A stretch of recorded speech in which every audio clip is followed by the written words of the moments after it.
जब रखना हो अपने वैनिटी में कोई ज्वेलरी का बॉक्स, या फिर स्टडी टेबल के पास कोई स्टेशनरी आइटम, या फिर लगानी हो बाथरूम में कोई बहुत सुंदर सी डेकोरेशन, पर रेंटेड अकोमोडेशन में ड्रिलिंग अलाउड नहीं होती। क्या किया जाए? सोल्यूशन है हमारे पास, तो चलिए देखते हैं क्या है सोल्यूशन। तो आइए देख लेते हैं हमें पैकेट में क्या क्या मिलता है। तो मैं इसमें आपको एक सेट एक्सप्लेन कर रहा हूँ और इस तरीके के हमारे पास दो सेट हैं। तो सबसे पहले तो हमें आती है ऐसी बहुत ही सुंदर सी शेल्फ। ये शेल्फ जो है प्लास्टिक की बनी है, काफी अच्छे प्लास्टिक की बनी है। आप देख सकते हैं यहाँ पर पीछे हुक लगाने के लिए इन्होंने बहुत ही सुंदर नॉचेस दिए हैं एंड साथ में ये पूरी स्टडी भी लग रही है एंड काफी सुंदर एंड मॉडर्न भी लग रही है।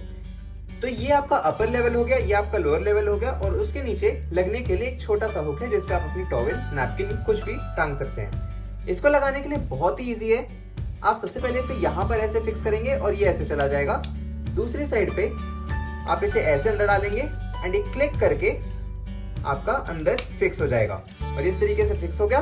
काफी स्टडी है एंड काफी बढ़िया है और इसको निकालने के लिए भी इसी तरीके से ऐसे करके इसे निकाल सकते हैं। तो ये बहुत ही ज्यादा अच्छा है अगर आप रेंट एकोमोडेशन में हैं, क्योंकि ये बहुत ही इजीली आपका कहीं पर लग जाएगा, डैमेज नहीं होगा बिकॉज इसमें ड्रिलिंग नहीं चाहिए। तो आप सोच रहे होंगे कि हम इसे लगाएंगे कैसे। तो इसको लगाने के लिए कंपनी ने इसके साथ दिए हैं हमें कुछ इस तरीके के स्टिकर्स। ये वॉल स्टिकर्स हैं जो कि बहुत ही अच्छे से चिपक जाते हैं दीवार से एंड ये वाला जो आपको दिख रहा है स्ट्रक्चर, इसमें आपकी जो रैक है, रैक के पीछे वाला ये वाला स्ट्रक्चर कुछ इस तरीके से स्लाइड इन हो जाता है और इस स्लाइड इन होने के बाद कुछ इस तरीके से होता है और ये आपकी चीज दीवार पे लग जाती है। तो इस तरीके से आपका पूरा का पूरा रैक हो जाता है। तो अगर मैं आपको दिखाऊं तो ये इस तरीके से, तो ये पर रैक आपको 2 मिलते हैं एंड ये 2 आपको लगाने होते हैं एंड आप लगा के इसे आराम से माउंट कर सकते हैं। तो ये लग गया है, ये हमारा कुछ इस तरीके से दीवार पे लग जाएगा। ये हमारा ऊपर वाला रैक हो गया और नीचे वाला रैक हमारा ये हो गया जिसमें इसके नीचे आपको एक टांगने की जगह मिल गई और इसमें भी हमारे ये 2 कुछ इस तरीके से फिक्स हो जाएंगे। तो चलिए अब चलते हैं इसे लगाने के लिए।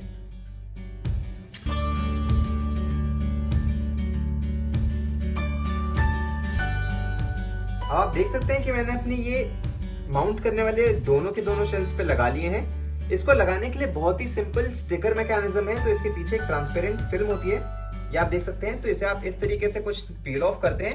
नीचे बहुत ही बढ़िया स्टिकिंग मटेरियल होता है जिसको आप चिपका लेते हैं। तो अभी मैं इसको ऐसे ही लगा देता हूँ वापस से, ताकि हम बाथरूम में जाके इसे आराम से लगा पाए। जैसा कि मैंने आपको बताया कि इस वाले बॉक्स में आपको मिलते हैं ऐसे 2 सेट। इसका मतलब कि हमें अभी अपनी 2 रैक्स और एक हैंग डाउन और है और साथ में हमारे पास 4 स्टिकर्स और हैं। इसका मतलब कि total 8 stickers, 4 racks and 2 hang downs हैं। अब इसको लगाने के लिए या तो आप इसे इस तरीके से कर सकते हैं कि मैंने अपनी एक रैक को इस तरीके से लगाया, दूसरी रैक को यहाँ पर कुछ इस तरीके से लगा लिया, तो आपके 2 इस तरीके से यूनिट्स बन गए।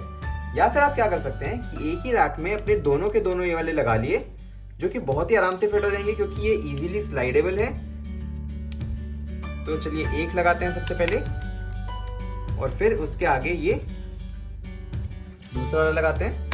ये भी क्लिक के तरीके से हो गया और आप देख सकते हैं कि मेरे एक ही पे दोनों लग गए हैं। इसे इस तरीके से लगाया सबसे नीचे एंड इसके ऊपर बाकी 3 कुछ इस तरीके से मैं लगा लूंगा। तो ये मेरा कुछ इस तरीके का स्ट्रक्चर पूरा तैयार होगा।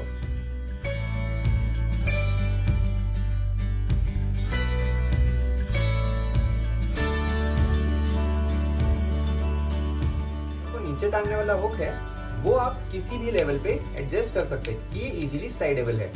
तो अगर आप इसे दीवार के पास रखना चाहते हैं तो आप दीवार के पास रखें, ये दीवार से दूर रखना चाहते हैं तो वैसे भी कर सकते हैं, या मिडिल में रखना चाहें तो वो भी बिल्कुल परफेक्टली हो जाएगा। हमारा जो स्टिकर वाला मैकेनिज्म होता है वो हमारा जनरली स्मूथ सरफेस या फिर ऐसे टाइल वाले सरफेस पे ज्यादा अच्छे से काम करता है as compare to your normal wall या फिर कोई भी रफ टेक्सचर्ड एरिया। तो इसलिए मैंने सबसे पहले इस वाले पूरे एरिया को एक गीले कपड़े से साफ कर लिया है एंड अच्छे से सुखा लिया है। ऐसा क्यों किया? ताकि कोई भी मिट्टी वगैरह ना रहे, क्योंकि अगर मिट्टी रही तो वैसे केस में ये बाद में छूट भी सकता है एंड हम वैसा नहीं चाहेंगे। तो आप इसे अच्छे से साफ कर लें एंड अच्छे से सुखा लें ताकि कोई पानी वगैरह भी ना रहे, ताकि हमारी ग्लू से वो इंटरफेयर ना करे। तो सबसे पहले आप चाहें तो अपनी रैक में दोनों के दोनों लगाते इसके बाद दोनों की पील ऑफ करके उसे ऐसे ही फिक्स कर सकते हैं। बट मैं जनरली क्या प्रेफर करता हूँ कि मैं स्टिकर्स को इंडिविजुअली पहले फिक्स कर लेता हूँ, उसमें अपनी रैक को स्लाइड इन कर देता हूँ। ऐसे मुझे थोड़ा सा आइडिया आ जाता है कि मुझे क्या करना है। तो सबसे पहले हम देख लेते हैं कि हमें अपनी रैक को किस लेवल पे लगाना है। तो मैं अपनी सबसे पहली रैक को कुछ इस लेवल पे लगाना चाहूंगा ताकि मेरे जो सामान है वो रखने के बाद इसके लेवल पे यहाँ तक आ जाए। तो अगर मैं देखूं मेरे पास, क्योंकि यहाँ पर ऐसे ब्लॉक वाली टाइल है, तो ये मेरे लिए हेल्पफुल रही, क्योंकि मैं इसके बेसिस पे कर सकता हूँ कि मेरा कहाँ पर आ रहा है एंड मुझे कहाँ पर स्टिकर लगाना है। तो मुझे इसे कुछ इस एरिया में लगाना होगा।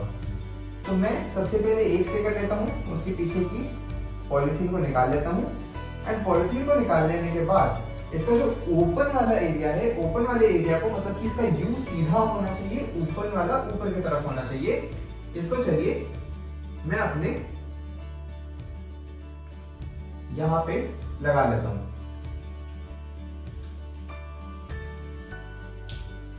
तो अब ये जब अच्छे से लग चुका है तो मैं प्रॉपरली मेजरमेंट लेके कि अगर मेरा ये वाला यहाँ पर आ रहा है तो नेक्स्ट वाला कहाँ पर आएगा, इसके लिए आप एक स्केल भी यूज कर सकते हैं या फिर अंदाजे से भी कर सकते हैं।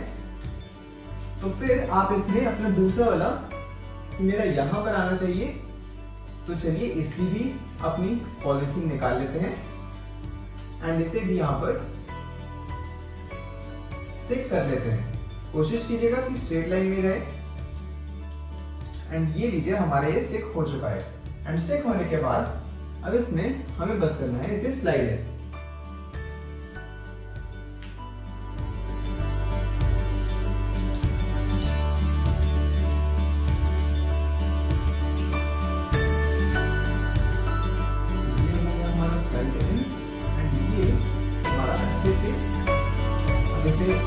एक और बार दबा लेते हैं ताकि अच्छे से फिक्स हो जाए एंड ये देखिए हमारी ये रैक लग चुकी है। तो इसी तरीके से मैं अपनी बाकी 4 रैक्स भी रख लूंगा एंड इसमें अब बस अपना सामान आप ऐसे आराम से रख सकते हैं।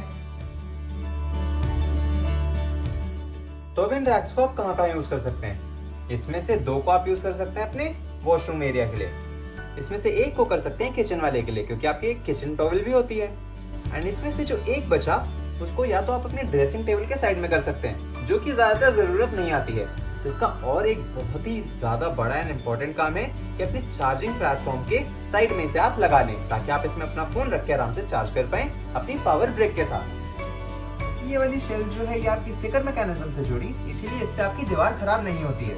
साथ ही साथ अगर आप चाहें तो आप इसे निकाल के किसी और प्लेस पे भी लेके जा सकते हैं, क्योंकि आपको बस वो पील ऑफ करना है एंड वो आपके साथ कहीं भी चल देगा।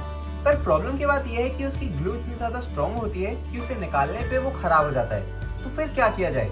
मतलब एक ही बार लगा के खत्म? नहीं, ऐसा बिल्कुल भी नहीं है।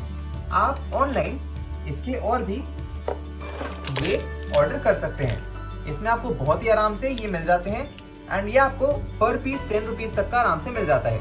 एक चीज जो आपको ध्यान रखनी है कि आपके, क्योंकि ये वाले कुछ इस तरीके के यू वाले हैं, तो इसीलिए आपको खुले यू वाले इस तरीके के चाहिए होंगे। मार्केट में आपको कुछ इस तरीके के बंद यू वाले भी मिलते हैं, तो आपको ये ध्यान रखना है कि बंद यू नहीं, आपको खुला यू लेना है। और इसी तरीके के स्टिकर वाले हुक्स आपके कपड़े टांगने के लिए, और इन टॉवल हुक्स का काम भी वो आराम से कर लेगा। लगाते हुए ध्यान रखना है कि आपके स्टिकर में एयर बबल्स ना आए। अगर एयर बबल्स आ जाएं तो ऐसे एक पतला सा मेटल का स्केल लेके सारे एयर बबल्स निकाल दें। वो निकल गए तो सालों साल तक कहीं नहीं जाएगा। तो देखा आपने कितना आसान है इसे लगाना। अब आप चाहें तो इसमें कोई भी सामान रख सकते हैं बिना सोचे क्यों कितना भारी है, क्योंकि ये बहुत स्ट्रॉन्ग है। इसे निकालना और वापस से लगाना बहुत इजी है, वो तो मैं आपको दिखा ही चुका हूँ, क्योंकि ये पूरा स्टिकर मैकेनिज्म पे है। अगर आपके स्टिकर खराब हो जाएं तो उसका भी मैंने आपको एक सोल्यूशन दिया है। और अब आपको स्टोरेज की चिंता करने की बिल्कुल भी जरूरत नहीं है, क्योंकि आप ऐसी चाहे जितनी मर्जी शेल्स लगा सकते हैं।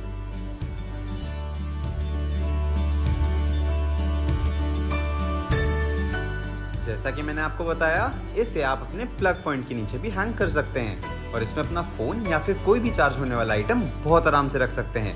यह काफी स्टेबल एंड आपको एक बहुत अच्छी सुविधा भी हो जाएगी इससे। ध्यान आपको बस इतना सा रखना है कि आपको इसमें कोई भी गर्म आइटम नहीं रखना है, जैसे कि प्रेस, क्योंकि उससे प्लास्टिक आपका पिघल सकता है। अगर आप उसे ठंडा करके रख रहे हैं तब तो कोई प्रॉब्लम नहीं है। अब चाहे हो आपकी कोई भी टॉयलेटरीज,